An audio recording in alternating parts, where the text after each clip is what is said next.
Well, hello to anyone who's with us for the first time tonight since we sort of resumed our evening service. Welcome back to those who were here last week and have bravely returned for part 2 of this series that we're calling Keeping It Together, Coping Well in a COVID World. Let's just see. We've got some slides up here. I would like to say that I selected that picture of somewhere. I don't know where it is. Let's see. It'll come up in a minute. We'll get there. Don't worry. It was working earlier, we think. Just a little bit of background on how we got here and how we see this sort of playing out. Last Sunday, we talked about a crisis in mental and emotional health that predates 2020, but is intensified as a result of this year. And I shared a little bit about how we felt God is calling us as an evening service team to respond to this crisis in our teaching. And there we go, brilliant. Thank you. Thank you, Jeff, as well, who stepped in at the last minute to run our screens tonight. I'm really grateful for him for coming down.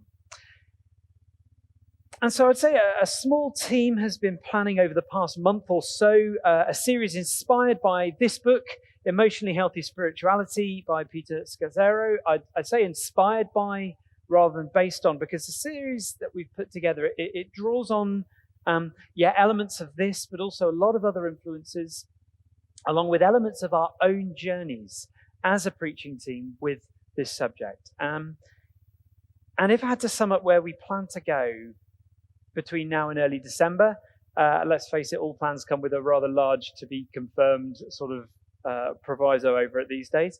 I'd say that the first 3 or 4 weeks we're looking at the question, how did we get here? How did this sort of reality come about? And then we'll move into 3 weeks of digging a little bit deeper into understanding where are we now? What is the nature of the challenge that we're facing? And then finally, by mid-November, God willing, we'll be turning to look at how do we move forward from here. So it's really a journey from understanding to accepting and then to healing. And we're not going to rush it. It's going to be a little bit of a slow burn. So we hope you'll find it a worthwhile journey and that you'll stick with us till the end, by which time, if it hasn't been cancelled, we'll be preparing to celebrate Christmas. But let's see. It's impossible to be spiritually mature while remaining emotionally immature. That's the strapline of this book. And I guess what we mean by that is that many of us are held back in our spiritual growth because we've neglected our emotional health. And the church is complicit in this. And what we tried to do last Sunday really was just to put to bed the idea that our emotions, our feelings are not important. We are emotional people made in the image of an emotional God who says in his word that the state of our hearts, which includes our emotions and our feelings, is of massive importance. So we open with a question. How are you? What's the state of your soil? Do you know what's going on in your heart today, this week, this year? And so if last Sunday was about how are you, today we're talking about who are you? Do you really know who you are? Here are some quotes to get us started. St. Augustine of Hippo, sometime around 400 AD. How can you draw close to God when you are far from your own self? Grant, Lord, that I may know myself, that I may know thee. Meister Eckhart in the 13th century, no one can know God who does not first know himself. St. Teresa of Avila, almost all problems in the spiritual life stem from a lack of self-knowledge. And if you're feeling a little uncomfortable with all this talk of saints, here's a bit of John Calvin to round us off. Our wisdom consists almost entirely of 2 parts, the knowledge of God and of ourselves. But as these are connected together by many ties, it's not easy to determine which of the 2 precedes and gives birth to the other. So right there, that's a list of Heroes of the Christian faith over many, many eras, basically saying the same thing, that knowing ourselves is essential for knowing God. Now, I'm going to put the brakes on here and pose a question. Doesn't that sound just a little bit sort of self-important, a little bit self-obsessed? I'm going to be honest, if I hadn't just read all those quotes, I'd say knowing yourself is a key to knowing God. Sounds a little bit 21st century narcissism to me. Isn't it all about dying to self to follow God? Okay, so if you share that reaction with me, then just park that there for a moment and we'll see where we get to. Why is it so important for us and for our relationship with God, for us to know ourselves? Let's talk about Moses. Now, Ruth Haley Barton has written a beautiful book about the life of Moses, or based on the life of Moses, and I'm probably going to do an awful job of summarizing some of her observations here, but let's try. So Moses, if you don't know, he's an absolute legend of the Old Testament. He's born an Israelite in Egypt, where his people are slaves, at a time when the Egyptian Pharaoh orders all the Israelite boys to be killed. And Moses' mother, in an effort to save him, hides him in a basket, puts the basket in a river, and he's found and drawn out of the water by none other than Pharaoh's daughter, who adopts him. And so Moses grows up as an Israelite, living the life of an Egyptian royal. And one day he sees an Egyptian beating an Israelite, and he snaps and he murders the Egyptian. And failing to cover up what he's done, he flees into the wilderness. And we catch up with him sitting by a well somewhere in Midian. And the suggestion is that Moses' life has reached this point as a result of confusion about his identity. So he's an Israelite in a position of power in a government that's oppressing his own people. And it's funny, but Moses probably had the authority that he needed to get this Egyptian punished. But in his confusion, his lack of self-awareness, his emotional reaction just overcame his better judgment. We talked a little bit about that last week, with disastrous consequences. Now, what Moses doesn't know at this point is that God has chosen him not just to rescue one Israelite from Egyptian oppression, but the whole nation of Israel from slavery in Egypt. But to carry out that mission, first he's going to have to come to terms with who he is. And the evidence that we get of that happening is when his son is born. Great timing. When his son is born. The son born to Zipporah, the woman he meets by the well in the wilderness, where he's fled. Now, names always mean something in the Old Testament. Moses means to draw out because he was drawn out of the water. And Israel means he struggles because Israel's relationship with God was always characterized by struggle. Well, Moses names his son Gershon. This is from Exodus 2:22. For he said, I have become a foreigner living in a foreign land. And in this, Moses has recognized the tension at the heart of his identity. And it's such a significant moment for him that he names his son to mark it. And it's only now, after this moment of self-discovery, that Moses is now ready to recognize and notice and pay attention to God when he appears to him in the burning bush. Now he's ready to know God and take on the mission that God has for him. And from this moment on, he deals with conflict so much better for the most part. And he leads the people of Israel out of slavery in Egypt and into freedom. Point is this.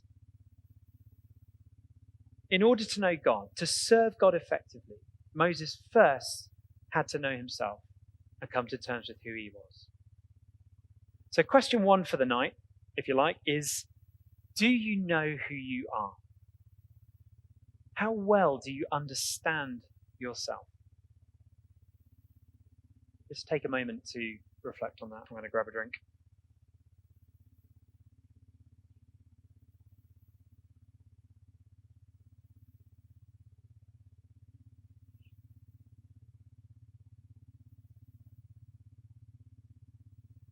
A lot of parenting is about helping your kids understand who they are, helping them to interpret what they're thinking, what they're feeling and experiencing. So let's take Joshua for an example, because he's 2 years old and he's the only one of my kids who doesn't try to claim royalties when I use him as a sermon illustration. So when Joshua is having a tantrum, it usually helps to describe to him why he's upset, because he hasn't yet developed the self-awareness to understand what's going on inside. That's okay, he's 2, there's still hope. You're sad because I turned the telly off and you like watching Paw Patrol. Goodness knows why. You're cross because you want the garlic bread and you don't want to eat the carrot sticks first. You're upset because in their rush to get to the dinner tables, your brother's just barged you over, causing you to faceplant. Happens. And the funny thing is that rather than fanning the flames of his rage, when you help him understand why he's angry, it usually helps him to calm down. Not always, but often. There's a quote I like from somebody's story, which is recounted in this book. And he said this: I was a Christian for 22 years. But instead of being a 22-year-old Christian, I was a 1-year-old Christian 22 times. We will never grow up spiritually if we don't grow in our self-knowledge and understanding. Let's fast forward to Jesus and his own wilderness experience. So there's something about the wilderness in the stripping away of all the stuff of life that shows us who we really are and who we really aren't. It's a key theme in teaching throughout the history of the church, a pillar of wisdom and experience of centuries of followers of Jesus. More recently, writers like John Mark Comer have restated the wilderness as a positive and necessary place of growth, a place of empowerment, a place of silence and solitude that's essential to our spiritual health, particularly now in the relentless noise of the digital age, which we'll come to later in this series. You're going to talk about that, Greg, is that right? Greg's going to talk about that. And against Moses' wilderness experience, we can place Jesus' own time in the wilderness, which we heard about in this reading, because one of the main themes in Matthew's gospel is Jesus being painted as a kind of a new Moses with a similar mission of leading people out of slavery and into God's freedom. And Peter Scazzero sees Jesus' temptation in the wilderness as an attempt by Satan to confuse Jesus about who he is. So in the challenge to turn the stones into bread, Satan is trying to make him believe you are what you do. Your abilities form your identity. And in taking him into the high mountain and offering to give him all the kingdoms and their splendor, he's saying you are what you have. Your possessions define you. And then Satan says, if you're the Son of God, throw yourself down from here, from the high place, and prove it to everyone. He's saying, you are what other people think. You're defined by your likes, your popularity. I am what I do. I am what I have. I am what others think. Not much changes in 2,000 years, does it?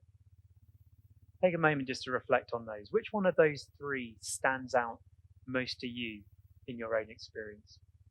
We'll call that question 2.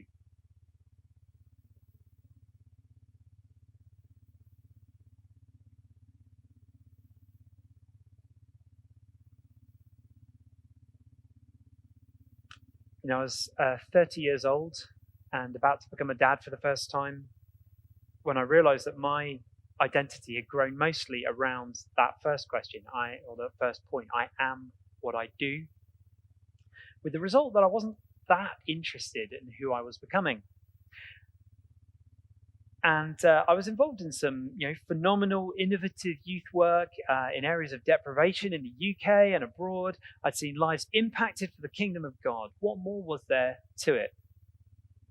And I remember sitting down for my exit interview for the NGO that I was working for in Uganda, and somebody who barely knew me looked at my notes and they said some nice things about what I'd done. And then she said, I think you should probably consider getting some professional help to address some of your character issues.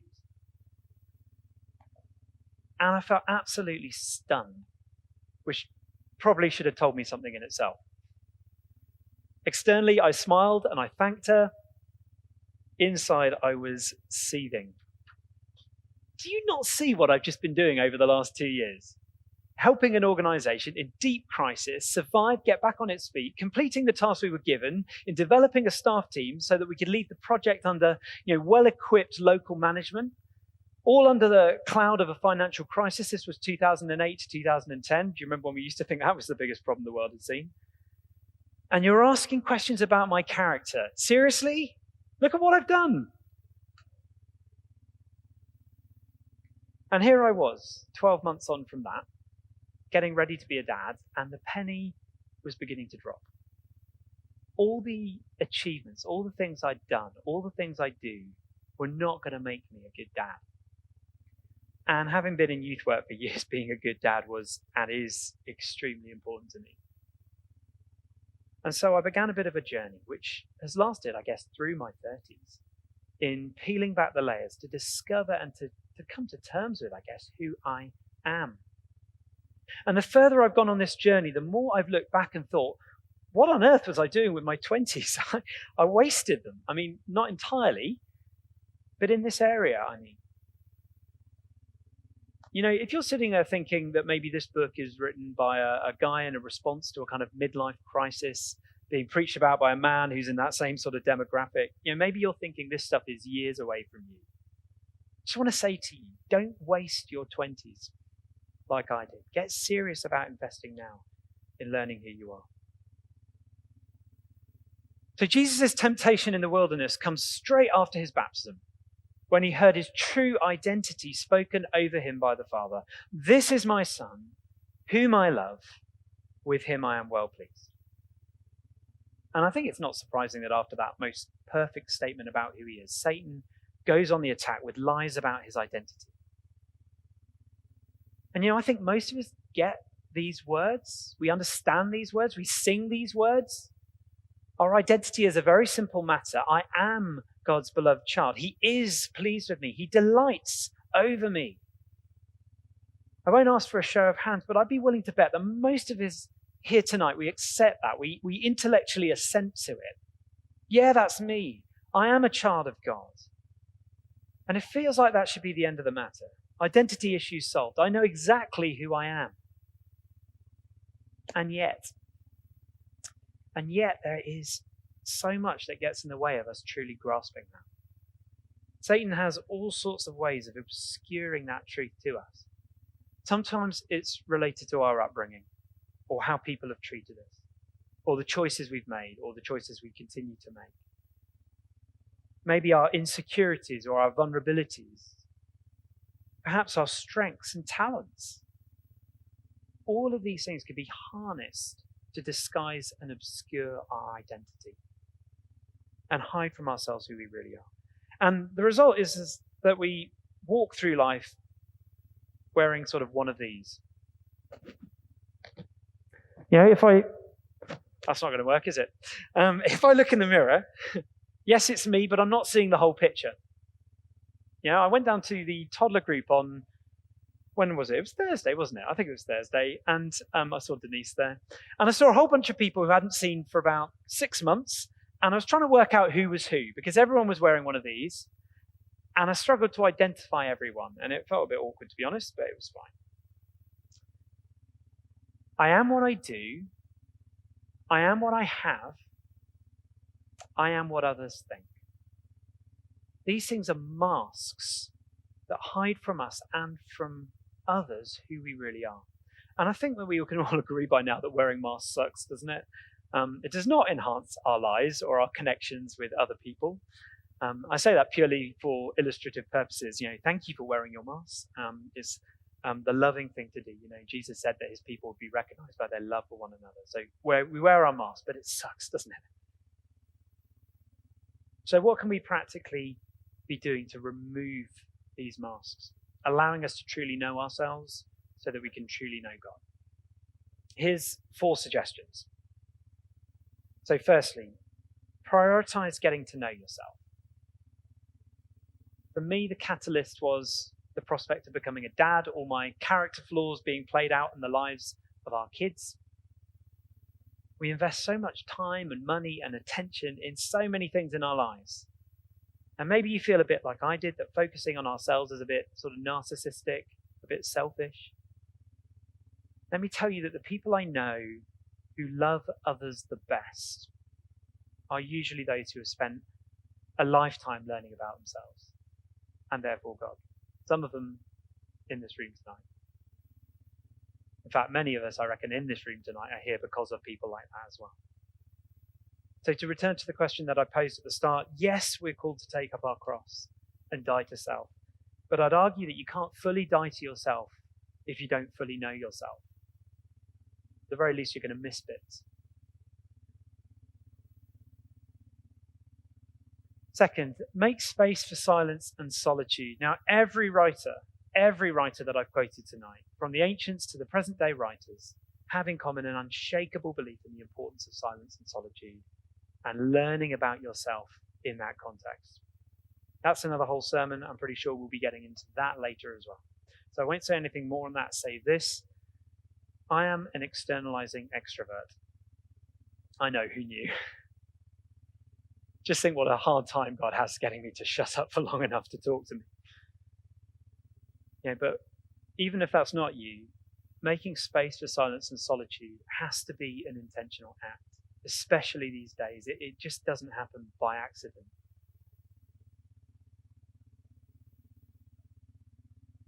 Third, prepare for discomfort. The masks, the false selves that we wear, we've usually come to wear for a reason. They're coping mechanisms that hide features that we don't like, or feelings and emotions that are unsafe or forbidden for us. And above all else, shame. You won't need me to tell you that taking off those sorts of masks may be a difficult and painful experience. When I think about why I didn't get around to addressing some of this stuff sooner, I actually think I'm not sure I was ready for it in my 20s. I don't mean you're not. I just mean I don't think I could have handled then the process of learning about myself and learning to accept myself. Progress in this area comes at a cost, and that cost is discomfort. But those comforts are only ever false comforts. So in truth, you have nothing to lose. Truth will set you free about Jesus and in Jesus. Finally, you've guessed it, you'll need to enlist support. Say you've guessed it because I realise this has been an application I've made in my last 3 sermons now, so you're probably sick of hearing me say it, but companions are essential for this journey. Not just acquaintances, friendships based on a mutual decision to go deep with this stuff. Go back and watch the interview when Greg Willis and Jonathan Logan we recorded for the morning service a few weeks back about their friendship and how God has used that to transform their lives. I found my prayer buddies about the same time that I started to get serious about this question about who I am. I don't think that was a coincidence that those 2 things happened around the same time. Can't tell you honestly which one happened first, but I think that's probably the point. So, prioritize getting to know yourself, make space for silence and solitude, prepare for discomfort, and enlist support. And I think that's probably enough for tonight. But before we pray, I realize that some of this is quite heavy going. It's quite hard. And in this season, more than ever, I think lament is a really important stage on the journey. And it's necessary for us to be real about ourselves and talk about what needs fixing. But let's not lose sight of the fact that the destination is Jesus, and that Jesus walks with us on this journey. And where Jesus is, there is light, there is life, there is love, there is hope, which will overcome the darkness and the death and the despair. So this is just a stage on the journey, and we'll move forward from here. And I think, if we do this, the uncomfortable stuff, if we're prepared to do that with God, then we'll come out of this COVID season more hopeful, more whole, more able to love God and to love others. So take heart.